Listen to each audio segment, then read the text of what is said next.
the cloud. Yeah. So good evening, everybody. What we're going to do this evening is have a chat between myself, Greg Sullivan, and my colleague here, which is Edmond Suciu. He's in, he works for Lobmeyer, and he's in Austria at the moment. And the benefit of the internet is to be able to do meetings like this. So what we're going to do is just do some quick housekeeping stuff. Anybody that's joining the meeting, we'd like you to mute your microphones just so as we'll do a questions and answers thing maybe towards the end, but for the time being, just if you join to mute your microphone. How this came about is a couple of months ago, I set up a Facebook group called the Copper Wheelers Facebook page, and we have 82 members now, which is made up entirely of people that are practicing engravers, a good mix of artists. One of the things that kind of puts people off is the cost of the machinery. It also is it's difficult to find lathes. Some people have made their own, which is very clever. They're not the most difficult thing to make under the sun. Just need a little bit of help maybe with the engineering side of it. But what Edmond's going to do this evening is to show us all the different lathes and maybe some of the wheels that he uses. And between the two of us, maybe we'll cover a lot of detail in case somebody wants to get into engraving, you get an idea of what's involved. So Edmond is going to introduce himself now with a little bit of background about who he is and what he does. Okay, Edmond? Yeah, hello everybody. Yeah. So, as you know, my name is Edmond Suciu. I'm a glass engraver, and I'm working right now full-time for the company Lobmeyer. I've been working since 2016 for them. Before that, I was working in England for, well, I can't really give names for those companies that I worked for. So, but still, I was working in England for almost 10 years, and I was sort of practicing my my engraving skills, and I was trying to learn a lot more. I was also part of the Guild of Glass Engravers, and I managed to become a fellow. Yeah, but before that, actually, I don't know if I should probably start with my. Where With the did school. you train? I never studied glass in school. I could say I studied it, but only in the university. I did 2 years of university, and unfortunately, I had to drop out because of financial reasons. And I studied the ceramics and glass in the university.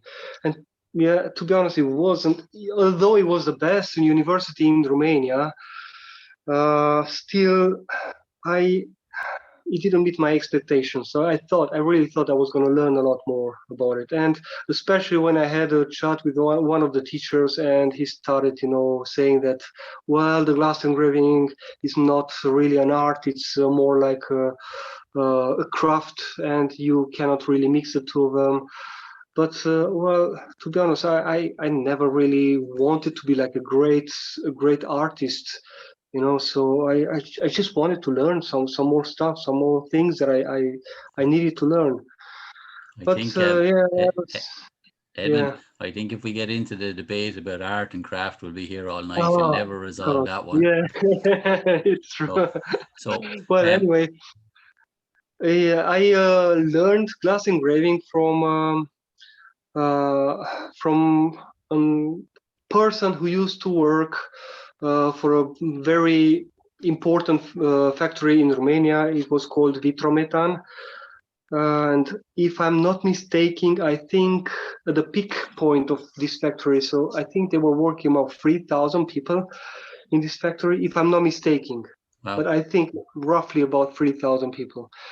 And the person that I learned from, he was doing only one-of-a-kinds and very special pieces for exhibitions, and well, especially in the communistic time, he was doing some very special stuff for Ceausescu, because he was the president at that time in Romania.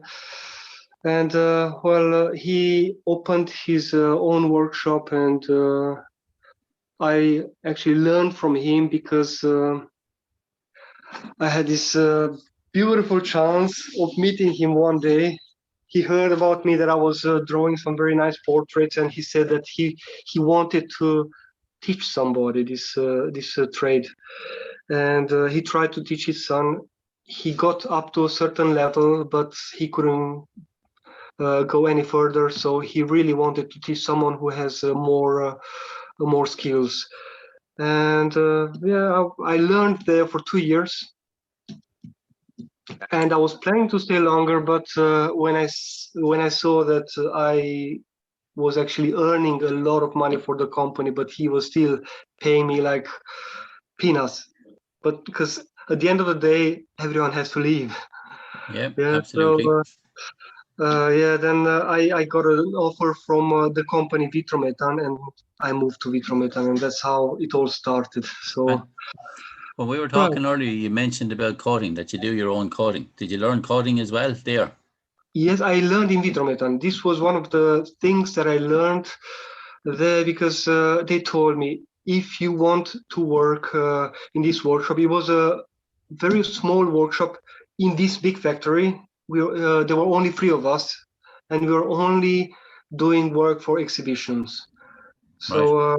they knew I was a good engraver already, just after 2 years of learning it. But when I'm saying 2 years, I was actually working Monday to Saturday.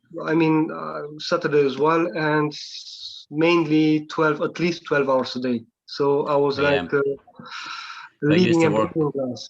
I used to work with a guy. He was an engraver, but he kind of he had a very poor opinion of the cutters, and he kind of dismissed them as they're just using bigger wheels.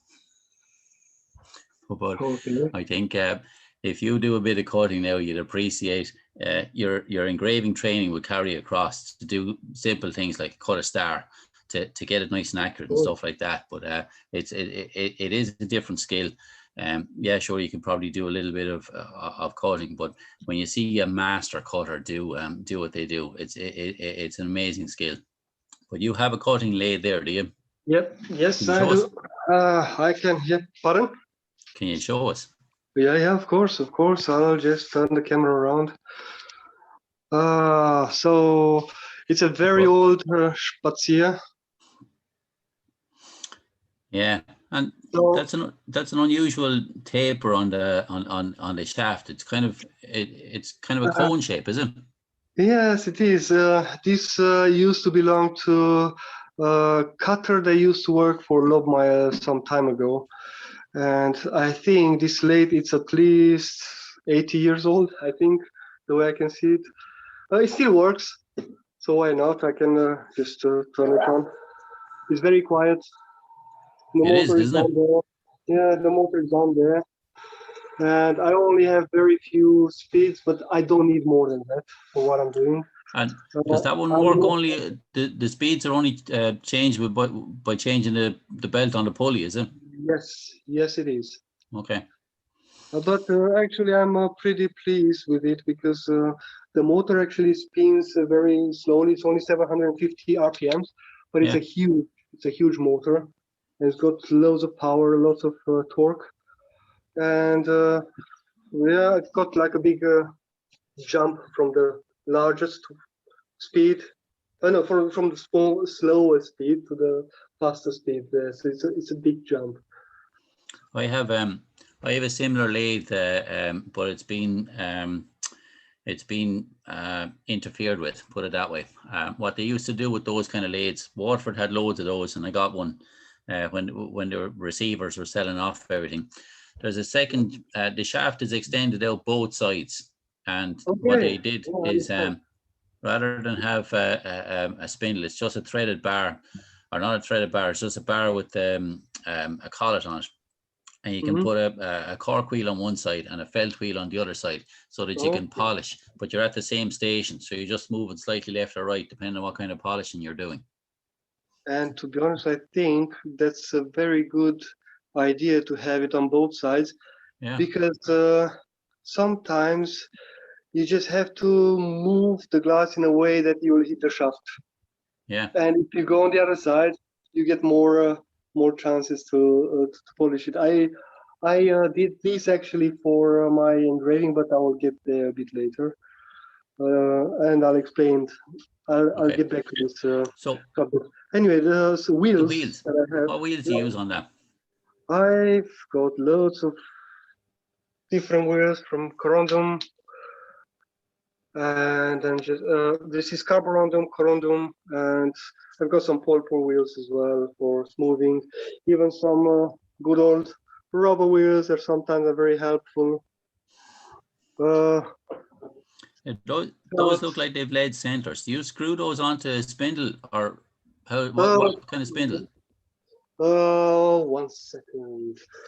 Sometimes I'm using this sort of spindle. This is a pole pull. No, it's a felt. Sorry, it's a felt. It's a very hard felt wheel, and the other spindle. I just took it off somewhere.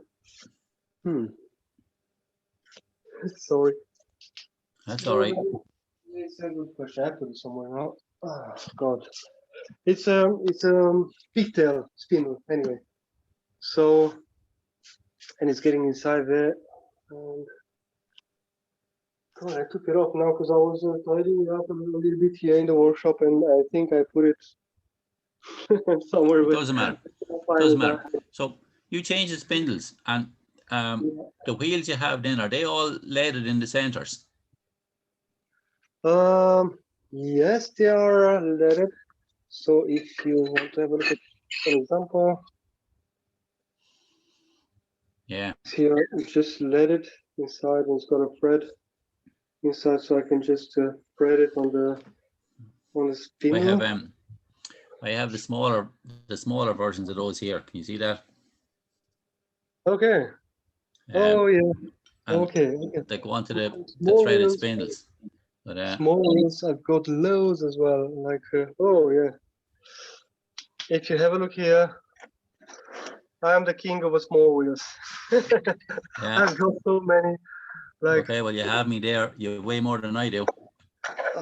And that's not all. Underneath here, underneath this photo, loads of small wheels. And You I use also diamond at all? A diamond, I have very few. I'm not very keen into them, but because the carborundum you can profile the way you want. Yeah.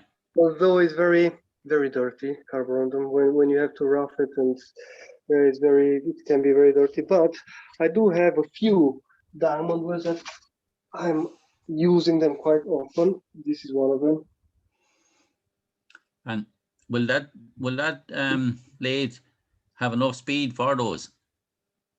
I don't like using a very fast speed anyway, so normally yes, it should have enough speed for. But it wasn't really made for diamond wheels, but well, yeah. If you have to. So, you can do actually stuff like I have to show you something.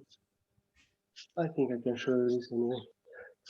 It's a glass. This is only roughed in and a little bit smooth there at the top. If you can see it. Yeah, I can see. There you go. Before and after. Of course, I'm using a machine to an index machine. I'll show you the index machine. Yeah. Yeah. This is my index machine. Probably you know about it. I know about those. I have two of them. One is a very simple, basic one, and the other is a very complicated one with huge amount of indexing on it. But I think it came from Merkers originally, but I don't think anybody makes those things anymore. If you wanted to get one of those, you probably have to get out a protractor and mark out the indentations and build one yourself. They are new ones as well, and the company Lobmeyer bought a new one, but you can never ever compare it with the old ones, with the good old ones. I mean, not the ones that have been overworked. But cutting can also be in miniature cutting. This would be an example which is still not finished. It's a miniature cutting. If you see even the fruits, it's all being cut round and round. It's like a spiral. Wow. Do you cut that? Yeah, it was just a day when I tried just to have a little fun with the wheels that I was having. So yeah, and I was also trying all the time to use some different materials for achieving a better polishing, and especially for very small like small cuts or so. And I even use some very cheap wheels from China that sometimes they do work. Yeah. Even though they're very cheap, but sometimes they work. I mean the rubber wheels. And I've got, for example, some very, very smooth ones. Here you can see, for example, I've got some different categories like this ones here. They are very, very smooth ones. And actually they would polish somewhere between, what is it called? Cerium oxide and, it's coming all the time in German, beams. Pumice. Cerium oxide and pumice, so somewhere between. Right.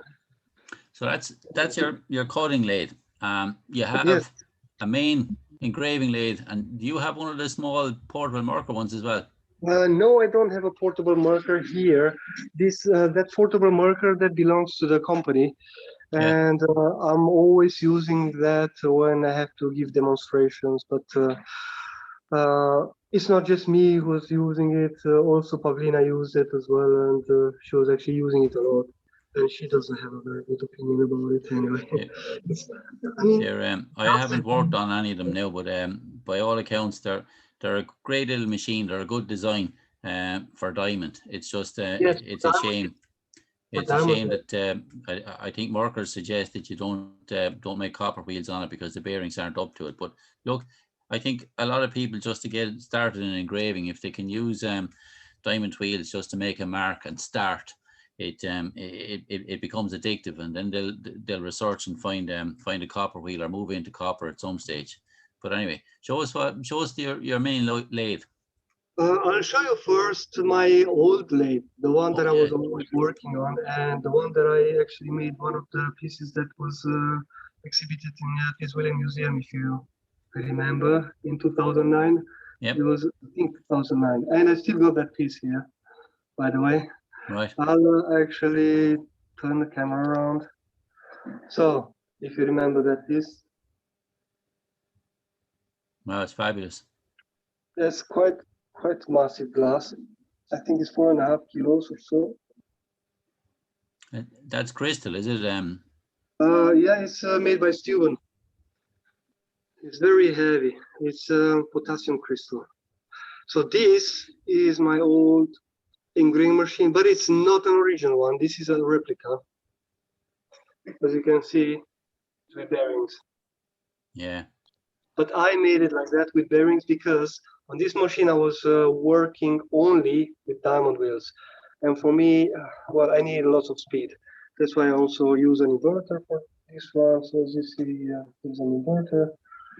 And it makes a lot of noise, this machine. Here are some of the diamond wheels that I was using on this machine. I'm still using it, and I find it very handy because sometimes there are some stuff that I cannot engrave. Well, I could, but it's more difficult to engrave on this side. So I'd rather just go on this machine and do it from the other side, and it's a lot easier. Okay, now slow down. There's a whole lot of stuff there that you're skipping over.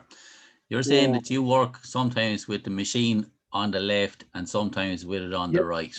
Now, yes. Most engravers would work with the machine on the left, but if you are left or right hand biased, if you take the belt and reverse the rotation of the belt or put a figure of 8 on it, you can put the machine on the other side and work with it on your right, can't you? Normally, yes, but not with this one, because this one has got a very funny way of putting the spindles in. It's like it's a thread. It's a left-handed. But I don't know if it's. Okay. is focusing or not. Yeah, there's a thread on the end of that. So you screw the Yeah. spindles into that. Yes, I do screw the spindle into that, and actually it works very well. Every time I'm screwing the spindles, they will fit exactly in the same position, because it's got also like a taper in Yeah. it, and the taper is, I think, 7 degrees or something like that.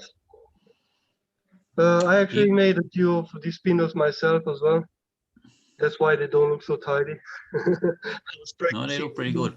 So with the way you use the thread on that, and with the rotation, the wheels won't come loose. They're actually getting tighter because of the resistance Yes, and the way the thing is rotating. yes, exactly. Very Yes. good. And I noticed too that you have the motor at the back. A lot of the time, you'd see it with portable machines. The motor is very close to the Underneath. spindle and a shorter belt, but Yeah. a lot of the time it's underneath the bench. And the reason for it being underneath the bench is you can put some adjustment in it to take up the slack in the belt. Can you move that motor to take up slack in the belt?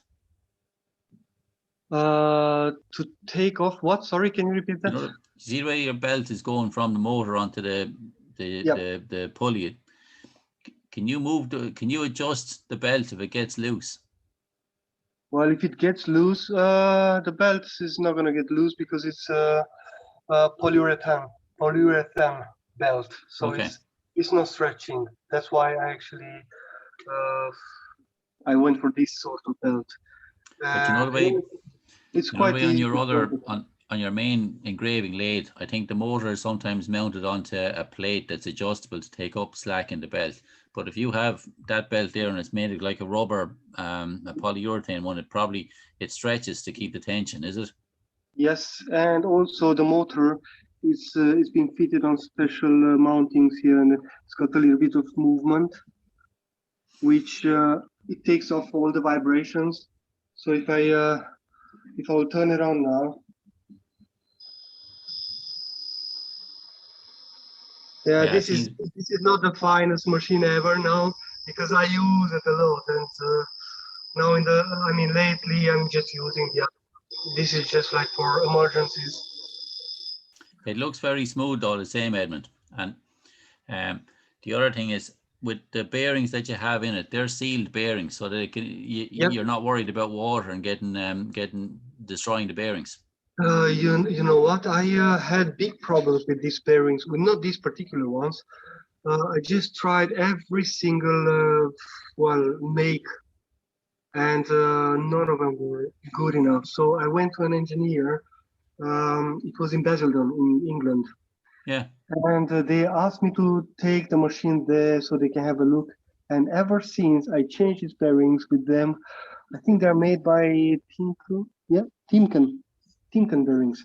Ever since I changed these bearings, I never ever had any problem. Before that, I used to change the bearings, I think, twice a year or so, at least.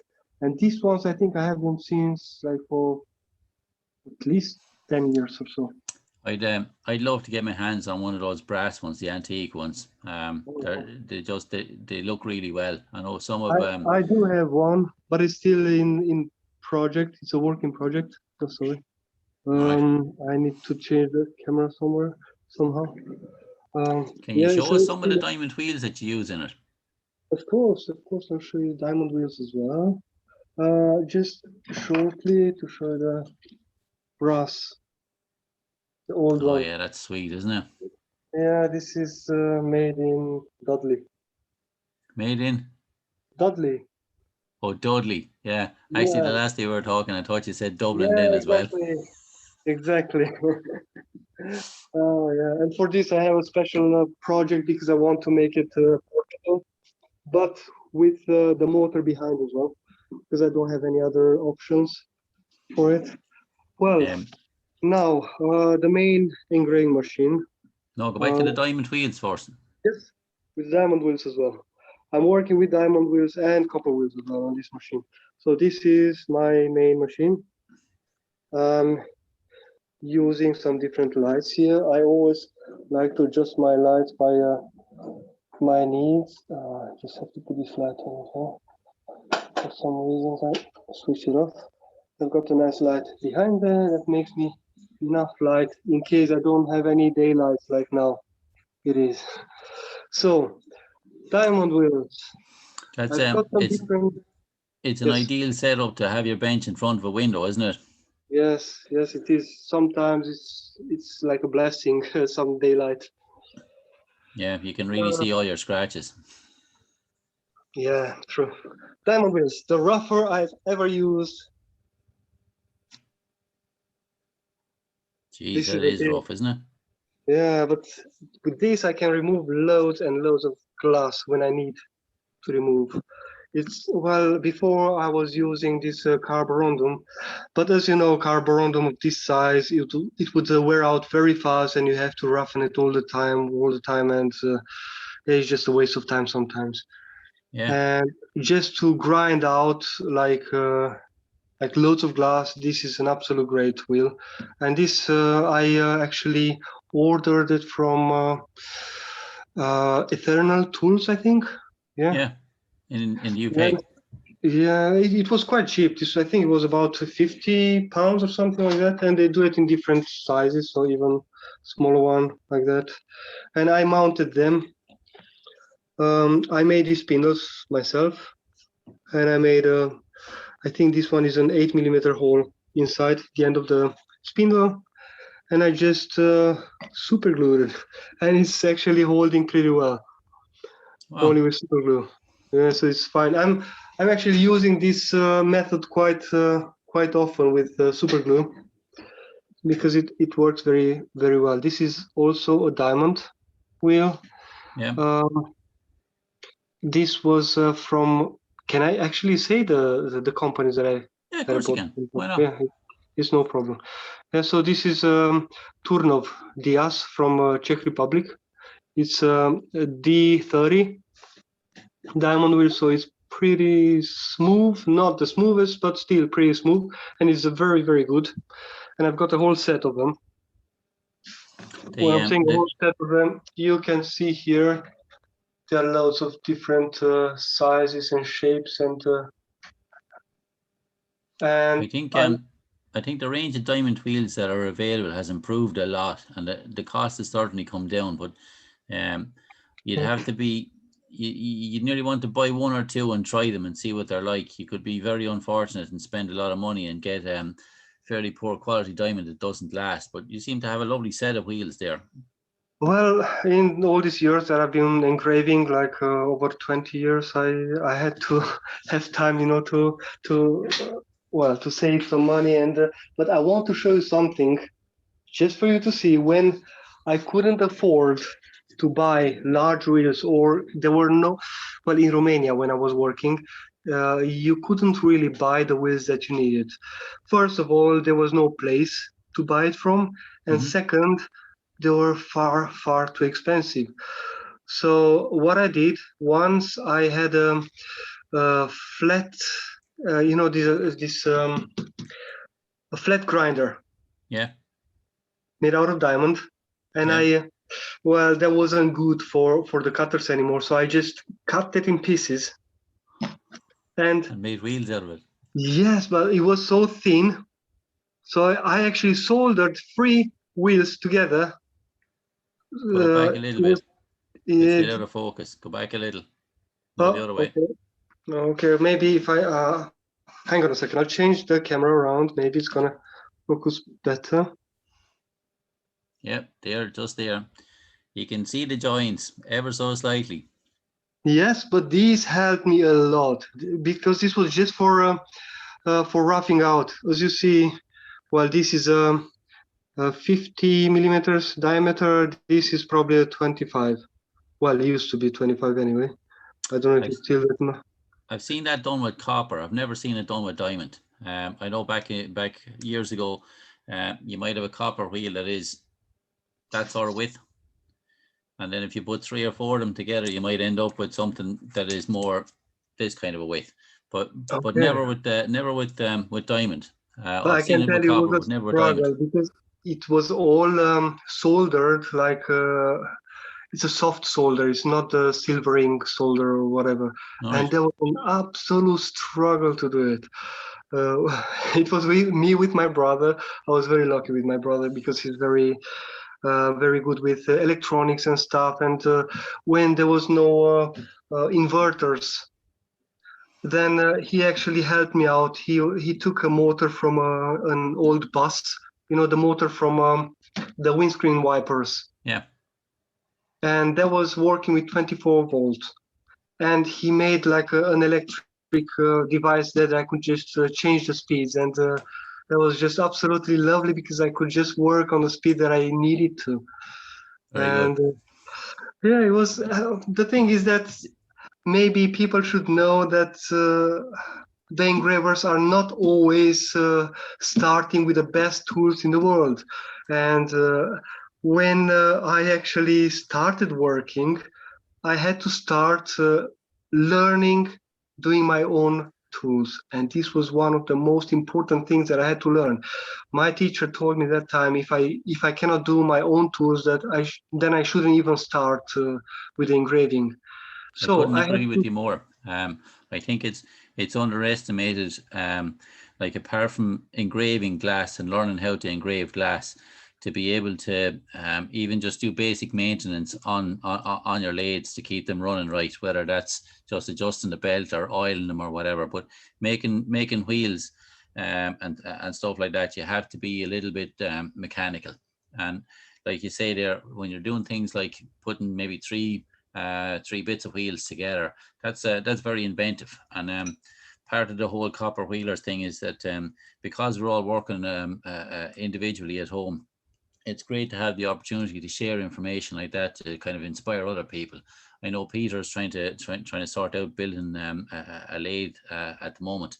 That if you are doing it yourself, it's it's not just engraving glass. You need to do a lot of figuring out how to solve problems, which Yes, you are saving. You can save a lot yeah. by doing it yourself as well. Not just money, but also you do it the way you want, because sometimes it doesn't matter how much somebody else is trying to do it for you. They will never get it just the way you actually need it.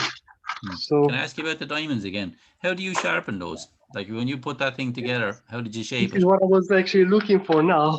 I wanted to show you something now. You see what this is? It looks like it's the is that the diamond that are flying off a steel wheel? Yes, it is a diamond piece, and I actually managed to get it off Okay. from the wheel. And this has actually a very nice grit, and it makes a beautiful surface. Like it So you're doesn't make using too many ripples. So I'm just cutting it up with chisels. Just yeah. cut it up with chisels, and then I solder it on the end of the spindle. And when it's still square, I solder it like that, and then I'm just grinding it on a normal grinder, round and round until I get it roughly as round as I can. Okay. And after that, at the end, I'm using one of these. What the hell is that? This is like a grinder that's using like a very high-speed grind. It's like a Dremel, but an oversized Dremel. Yeah. Okay. And with this is this here. Yeah. This is a very rough carborundum. And will that sharpen the diamond for you? Yes, of Will it? course. Yeah. But you need to use water with it, because otherwise the diamond will get hot, and especially if it's soldered on, it will just yeah, come straight off. But this is absolutely great for sharpening diamonds. I managed to sharpen also miter wheels to make them absolutely perfect. With that. And Well. And as you know, probably miter wheels, when it's about diamond wheels, is one of the most difficult things to achieve when you have to change the shape of a diamond wheel. So Yeah, they're impossible. I have a I don't know if you can see these. You see that wheel, the way it's kind of flat? yeah, okay, yeah. Can you see the way? Yeah, Yes, I can see it. Then That it's took sharpening. hours. That took hours to get that miter on it, and they only needed it for one job, so I must flatten it Oh, out dear. again. But yeah, it's very slow and time consuming. But I suppose, look, it's like everything. If you have the right tools, it's easy.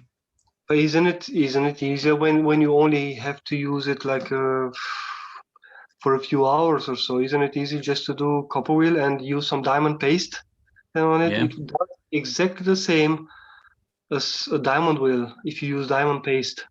it's just for everybody else. Before we started this evening, we were talking about sandblasting.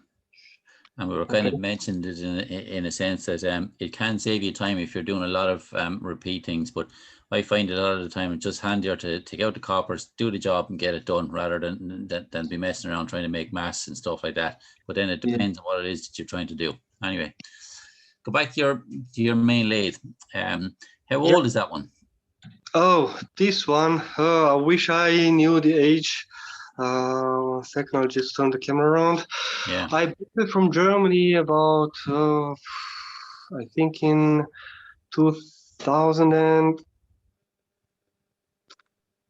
2011. 2011. I bought it from Germany from an old engraver. He was only doing stone engraving. Well, I didn't meet him personally because I was in London at the time, and I just rang my brother-in-law from Germany and I said, "Look, I found this lathe on the internet. Could you please go and buy it for me?" And yeah, he just went and bought it. But actually, it was a very, very good deal. At that time, it was only 450 euros. Well, And that it, is good. yeah, but it had no spindles. It had just two pigtails like that. Mm-hmm. And well, this has got a wheel on it already, but well, the one on it is still for polishing. But yeah, it had two pigtails, and then the rest I had to do it myself to try to organize some spindles, and that was an absolute pain. That was a journey. Getting the spindles done for it, it was very stressful because the problem with it is if you don't have the money to buy it from Mercer already done, because Mercer, they are doing absolutely great spindles.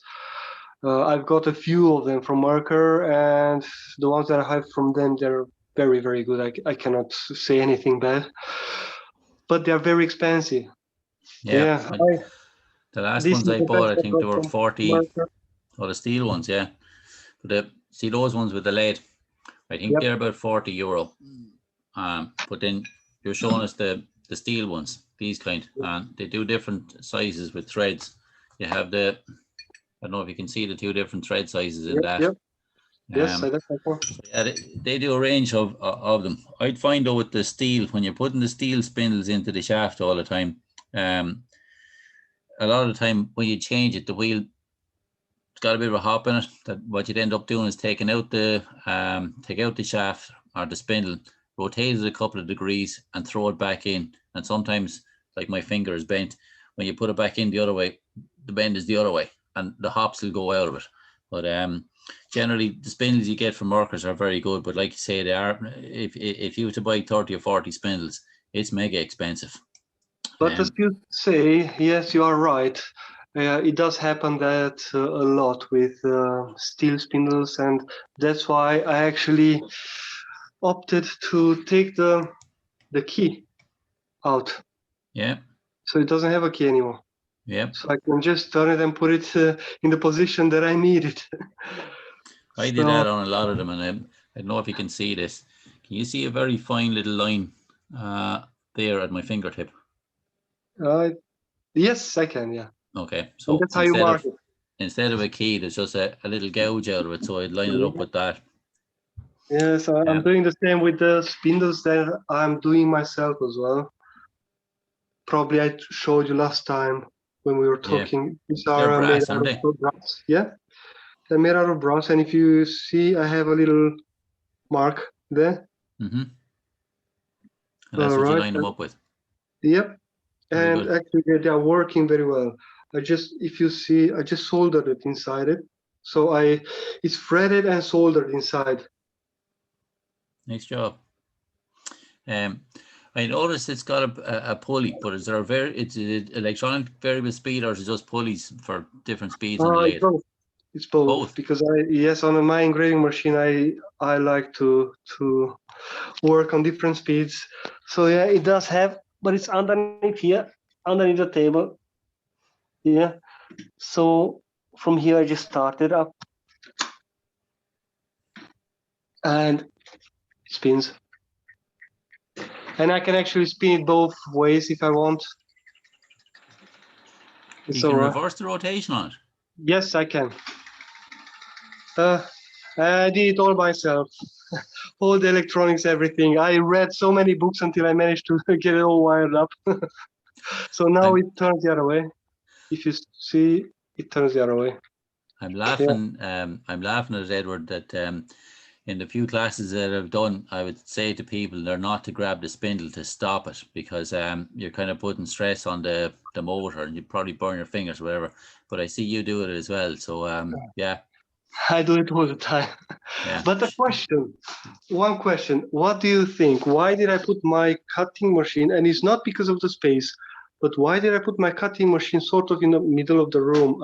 I just turned the camera on, but I can't. You see, I've got the cutting machine there, and here's the engraving machine. So why do you reckon I put the cutting machine like that in the middle of the room? Because I have a special reason for it. And it's not space. I'd say it's probably it's not to do with light either, because of that box is blocking out the light. I'd say it's because you can work on both sides of it. Exactly. Yeah. So you can take down that Yeah. I can just turn it around. This is all, I can just move it around.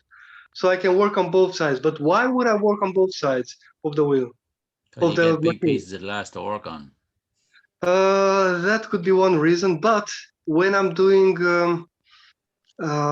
mirrors, for example, yeah, and I have to do these long facets on the side, the only way to be able to smooth those facets without having ripples or waves or whatever is to work in reverse and let the wheel just take off the glass as much as it needs, and very, very slightly just put it, against the wheel down, and then it just takes off very nicely. And I'm using then sandstones for that. Okay, well that's the difference. If you're using sandstone, they would work very smoothly on the glass. If you're doing with anything else, it'll probably grip and shoot out of your hands. It's gonna be a bit dark in the garage, because this is gonna be a garage, but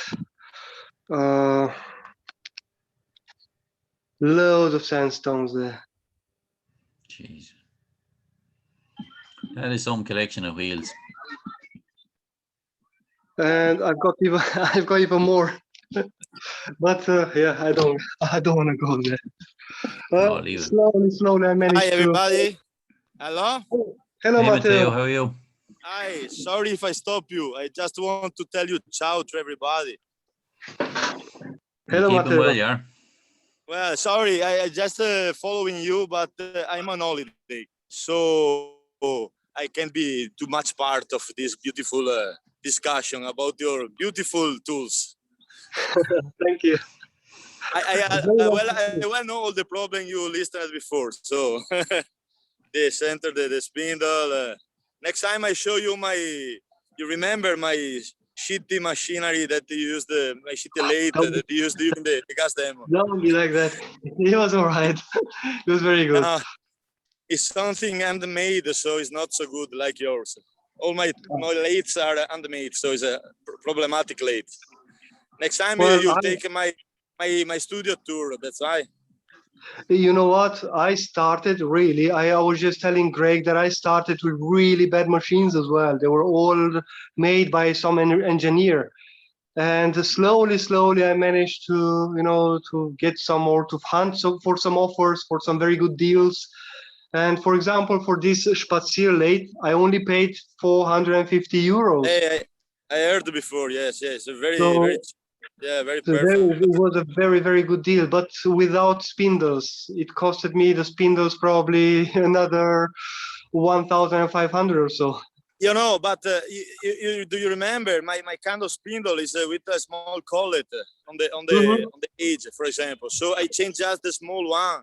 It's probably cheaper. I'm using sometimes that as well. Yeah, I know you can't work so well like the fixed the wheels on the fixed spindle, but sometimes to save money, probably is the best way. It's true. Unfortunately, this is the problem. We have to work also well to be efficient with our work, because well probably all of us can do very nice work, very perfect work, but if we cannot earn our living with it, then it's no point in just sticking to this very, very high quality stuff. So we can also do something more commercial.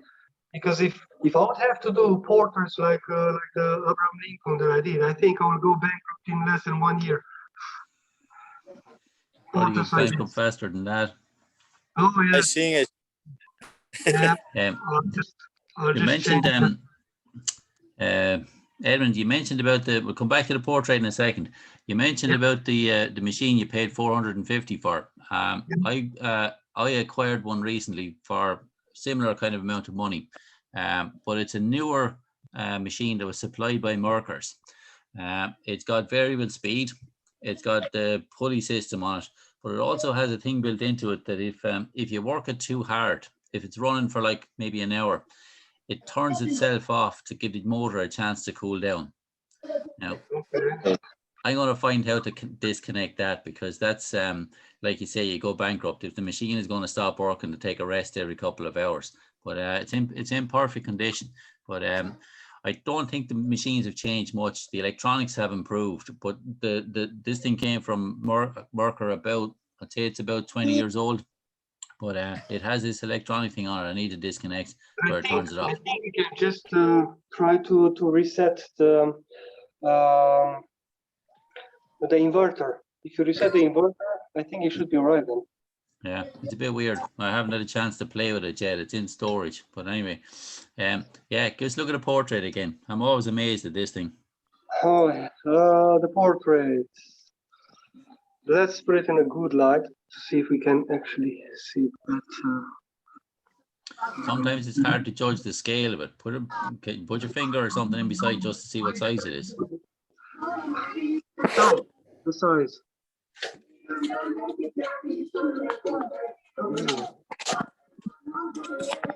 Matteo, could you mute your microphone for a second? Yeah, for sure. I want just to tell you ciao, because really I'm on a camping, so you have a very weak connection. Yeah, a lot of noise. Okay, I was here just to tell you ciao, and I follow you. Enjoy your holiday. I switch off the microphone and also the camera, but I'm here. Okay, it's recorded anyway, so you can watch it at a later date. See you. Okay, Edmond, put it up. Give us a look at the. Pleasure. Ciao. Ciao. Bye.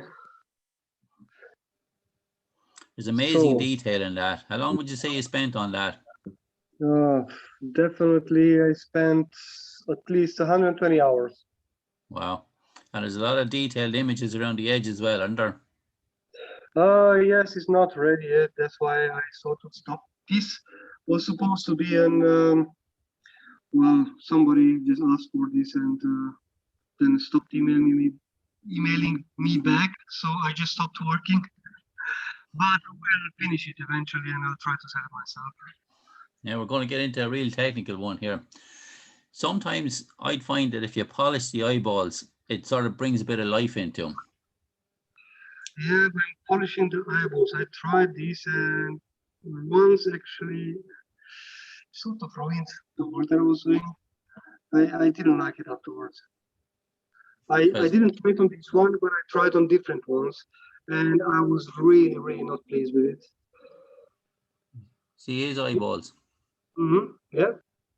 They're still grey, but if I polish them, I find sometimes it makes them, it sort of brings a bit of life into them, especially because if it's clear, when you move the thing, then you can get a bit of a reflection in the eyeball itself because it's clear. And it's kind of like, you know, when you go into a magazine shop and all the eyes are following you across the room, it's a bit like that.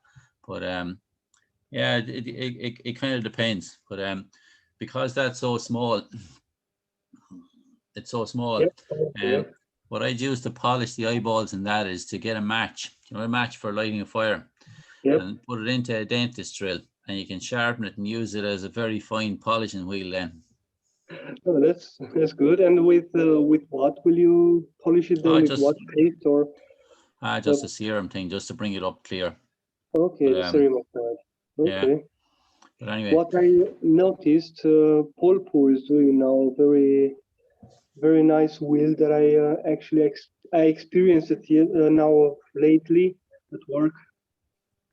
We have lots of time some small like little balls or something that we have to polish, and we always had sometimes problems like that. So, you know, like we wasn't polishing very nicely, or we were sort of struggling. So I found this absolutely amazing material. It's a blue Polpo, and I'm using it with cerium oxide, and it's polishing like probably 3 times faster than the normal white Polpo. right. But normally the ones from Polpo, so the people from Polpo, they say that it should be used only with water, but with water doesn't do almost anything. So when I'm using cerium oxide with this, so it's polishing really fast, and I can go down to very small balls to polish. So it's very useful. Oh, I have 2 other questions for you. What grit powders do you use? Grit powders. Okay, I've got quite a big variety. For engraving, normally I'm using the 320. Yes. Okay. So the 320, and with that I'm also smoothing if I'm doing characters or so. And then for lines, I'm using 400 if they are larger lines, and if they are finer lines, I'm using the 600 grit. Really? Yeah. Wow. Yes. I found out the 400 grit would cheap sometimes on a very small fine lines, and especially that for fine lines, sometimes I'm not using necessary copper wheels because they're wearing out very fast. I will just use some tin. This is like this is like a very small, I don't know how to put it. Wait 1 second. I have to turn the camera and then it's gonna focus better.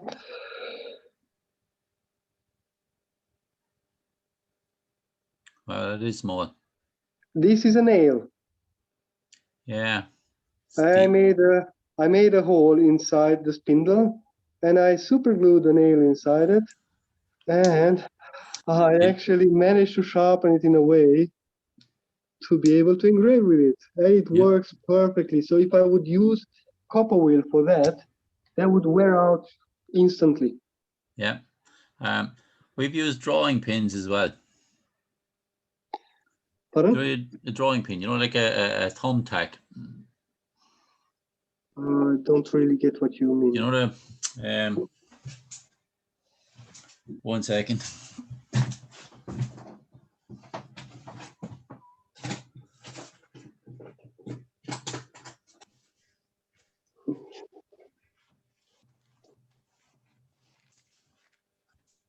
Okay. Those lads. Because when you knock the pin out of them, there's already a hole.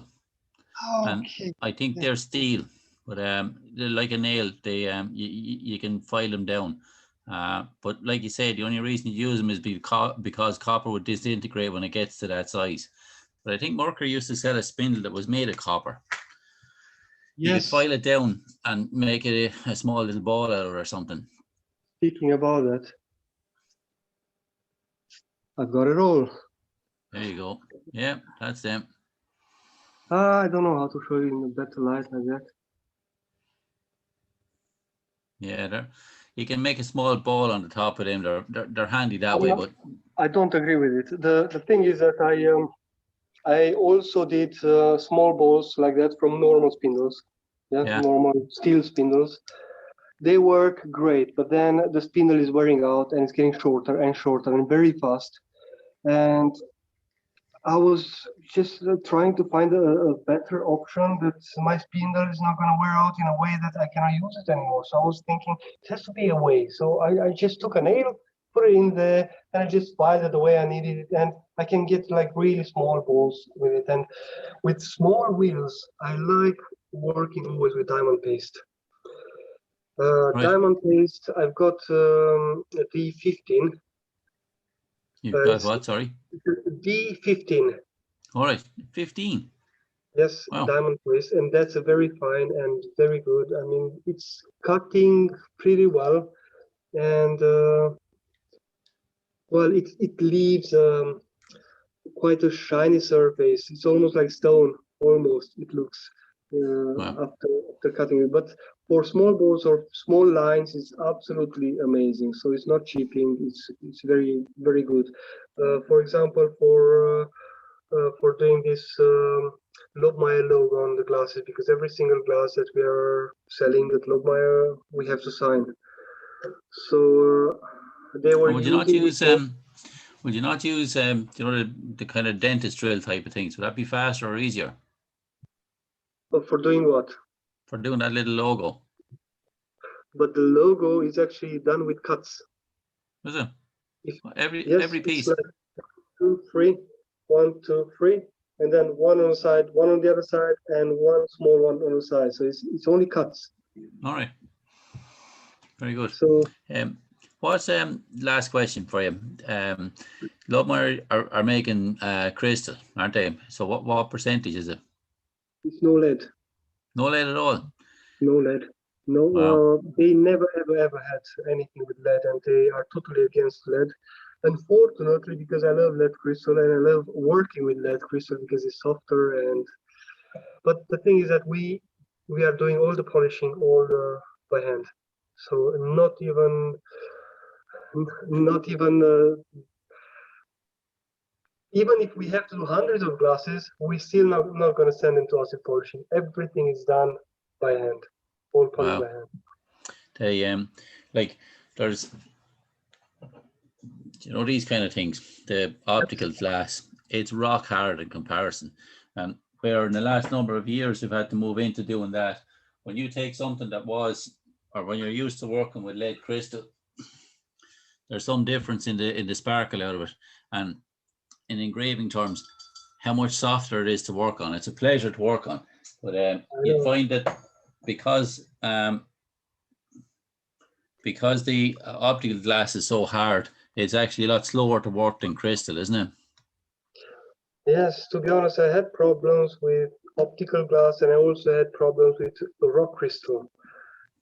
I worked on both, and the rock crystal, for example, when I was working with, I had to do some facets, some very small facets on a rock crystal. And whenever I was working with some stones to smooth it down, it was just like burning and chipping, and I couldn't do anything. So the only way to do it was with copper wheel. Yeah. With copper wheel, I could do to the grit that I needed. I managed to get it down to 800 and then straight away polish it. But it was a struggle, an absolute struggle. Now, Edmond, we're coming up on an hour, so a couple of last things.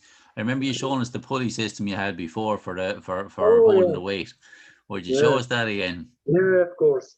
I'll have to put the phone on stand. So, just for everybody else, the pulley system Edmond has is basically to counterbalance the weight of the crystal when he's working on it, so that your arms don't get so tired picking up heavy pieces of glass. He has a pulley system that he can weight the glass or counterbalance the glass, so it makes it a lot easier to work with. It's quite ingenious. I think Steuben used to have a similar system years ago. It makes the glass a lot easier to handle when you're working on something for a long time. And basically it's like a net or a harness or something that goes up to a pulley system up over his head, and then there's a weight on the far side to balance it. And I think you can add weights to it to just to get the glass to balance. Now, I would say anybody starting out is probably not going to have this issue, but when you get bigger and heavier pieces of glass, it's a godsend. So first of all, 1 second, I'll turn the camera around. Okay. This is the whole system. It's quite a strong one. Because up there, if you have a look, it's all made with bearings. So I tried to make as little friction as possible. I tried loads of different methods, and this was the only one that was working best. If you have a look here, with these ones, I'm actually clamping the glass on this. I'll show you also how to do that. And here, I've got the counterweights, and this I made it myself as well with the. You can add weights to that if you want, can't you? Yeah, yeah. But it's not easy to make them because I made them out of lead. They're all lead, so they're quite heavy. The most difficult part is to drill the lead. Such a big lead to drill it. I broke a few drill bits. Wow. Although the lead is very soft, it's just it's a pain to drill. But anyway, I'm gonna take a piece of glass and I'll put this on the stand here. Maybe it's gonna work. I hope it's gonna work. I don't know. And I'll show you exactly how it would work. I'm sure you can still hear me, but you're using clips there to hold the glass. I think in Steuben they had kind of elastic cord that they used to wrap around the glass and hang it from that. Yes, Kind of like a net. That would be an option as well, but I didn't find it great because it wasn't working for me. So I don't know. Please tell me if you can see me properly because I don't have a clue. Please be careful with that thing. Yeah, I got a little bit too much weight for it now because it's it hasn't been well fitted for this glass. So we're just trying it on. So the thing is, when I'm clamping the glass, I prefer working on top of the wheel. So it's sort of almost resting the weight that is left from the glass and turning it around and just engraving around. So and then I notice that when I work on top of the wheel, I can actually judge a lot better the depth, especially if I need to do some very, very deep engraving. So I will show you. I'll take the camera a bit closer here. So let me get this right.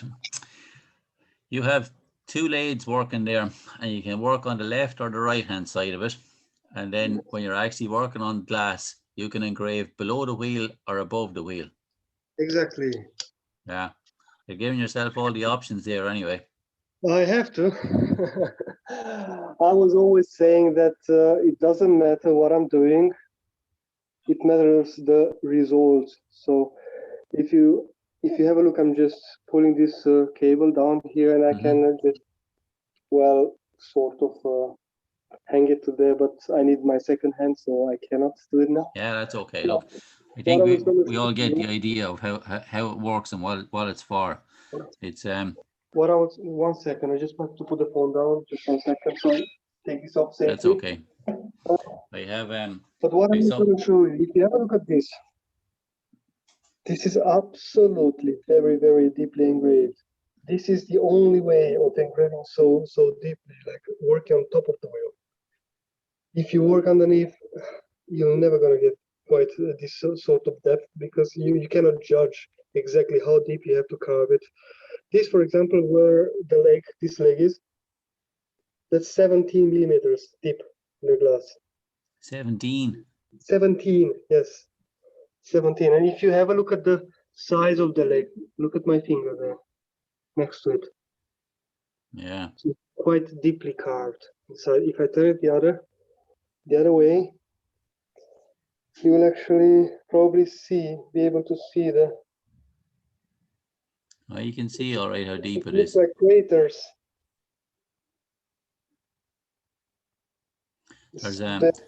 There's no substitute for depth, is there? Yes, but unfortunately, this was done only with diamond wheels. I was actually planning one day maybe to go over it a bit with copper wires and to have a little play on it, but I don't never have time for it. But maybe one day. Wow, there's a lot of time in going back over that with copper. I think it looks fabulous as it is. Yeah, probably. But yeah, I should probably try to do that with copper as well. Another piece that you could probably see. Edmund, we're losing a little bit of you on the sound. Pardon? It's probably because you're holding the phone away from you to show us the images. Okay. So can you hear me now? Can you hear me better? Yeah, a little better. Okay, probably I have problems with this microphone. This is upside down now. It's very heavy. I cannot really turn it around because this is probably about 8 kilograms or so. That's why I was using that pulley system. And this is also very deeply engraved. I'll take it out. 1 second, if you just can bear with me. Okay, I'll put it in a better light so you can see what's happening here. It's gonna be a war scene. Well, it's not. It's only very roughly engraved. I don't know if you can actually see what's happening there. Oh, I can see. There's loads and loads of characters around. Jeez. Stop it there for a second. Can you zoom in on the figures up on the top? And there are very little characters there. And if I put my finger there, you'll see how small they are. Jeez. That's a great pension plan you have there, Edmund. But if you think about it, being so heavy and doing so small characters, you know what that means. Time. Time, and not just time, but without that device, that pulley device, I would never ever be able to do that. No, I'd say not. Because of course it makes so much tension on the hands, so you cannot use such a heavy glass because it's 8 kilograms or so. You cannot use such a heavy glass on a very small wheel. It will just break up. So the wheel will break instantly. I have something here that it's 8.5 kg. Oh. You see that? Wow, that looks great. I know 8.5 kg. You wouldn't hold that all day. It's just too heavy. Not really. Yeah. But this has been hand cut as well. If you can see, all this has been, so this was like full glass here, and it's been hand cut, not by me. It's been hand cut by a friend of mine from England who he passed away like 1 year ago, unfortunately. He was a brilliant cutter. He was a brilliant cutter and a brilliant friend. But yeah, this is life. And we never managed to finish this project anymore because he had the second part of the glass, and I never managed to get my hands on it. On the second part. That's it's into something else, does it? Pardon? Does that piece sit into something else? Yes, and it's gonna have a lead as well. All right. Well, it'll be spectacular when it's done. Yeah, it's gonna be something like 85 centimeters probably in height. Wow. Something like that. It's very heavy, very heavy. I wouldn't like to carry it around. No. Edmund, it's 11 minutes past 9. I'm gonna wrap it up now. Could you do two last things for me? Could you just show the 2 spindle boxes, just to kind of push the camera over the spindle boxes and have a look at the 2 sets of wheels you have? Of course, yeah, no problem. So this is for this machine, the one that I'm not using very often. Yeah. And I'm also using a wheel like that. I don't know if you see, that's a saw I'm using on this machine. Okay. Using small saw, and then second one would be. They're mostly copper, are they? Well, there's a mix of copper and diamond. Yes, like half of it is copper, half of it is diamond. Wow. I see the really thick threaded spindles up the back. Yeah, they fit in that machine, they do. Yes, yeah, that's actually, that was made by an engineer who didn't get my, I gave him these scales and Yeah. he made me that spindle. Very good. So can you run But some of still, the cutting wheels that you have? You can run them on the smaller wheel, on the smaller yeah, machine. but still, you know what? This kind of thread is actually great for felt. Yeah. Because it's not running them up, and it just stays on its place. So actually, even though he didn't do it right, it's still a good wheel. Still a good Good wheel. spindle, sorry. Very good. Yeah. Well, Edmund, we're going to run to an hour and 15 minutes, so I'm going to wrap it up now, okay?